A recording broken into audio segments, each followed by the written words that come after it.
এটা কি শুনতেছি রে ভাই? টিকিট ছাড়া বিনামূল্যে দেখা যাবে বাংলাদেশ শ্রীলঙ্কা প্রথম টেস্ট। এটা হাস্যকর না? এরকমটা হতেই পারে যেখানে বাংলাদেশ টিম।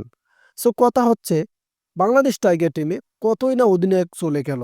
মাশরাফির মতো অধিনায়ক আর তো আসবে না কখনো। এবারে আমরা দেখতেছি ওডিআই এ এক কথায় আমরা যে বাংলাদেশ টাইগার টিমের খেলাটা দেখি, মেহেদী হাসান মিরাজের অধিনায়কত্বে কিন্তু এবার শ্রীলঙ্কার সাথে যে সিরিজগুলো থাকতেছে, ২টি টেস্ট এবং ৩টি ওডিআই ম্যাচ। এই ওডিআই ম্যাচে কিন্তু এই মেহেদী হাসান মিরাজই অধিনায়কত্ব করবে। তবে তার অধিনায়কত্বেই কি বাংলাদেশ আবারও ফর্মে ফিরবে?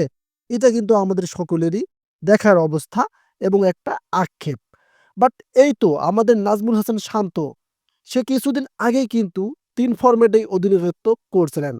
বাট তার যে লর্ড শান্তগিরিতে বাংলাদেশ টাইগার টিম একদম পিছনে ফেলে গেছে, সেটা তার প্রমাণ আমরা দেখিয়েছি।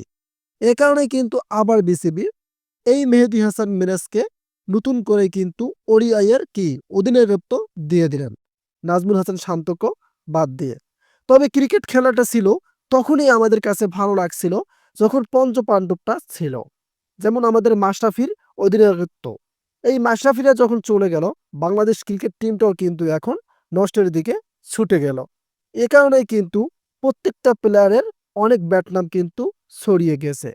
বাট এই তো মেহেদী হাসান মিরাজ যদিও ক্যাপ্টেনশিপ পেল, তবে আমাদের দেখার একটাই অপেক্ষা, সেটা হচ্ছে বাংলাদেশের ওডিআই ফর্মটা।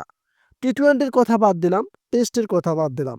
বাংলাদেশকে আমরা আবারও ওডিআই ফর্মে ফেরাতে চাই এবং তাদের যে পারফরমেন্সটা সেটা দেখতে চাই।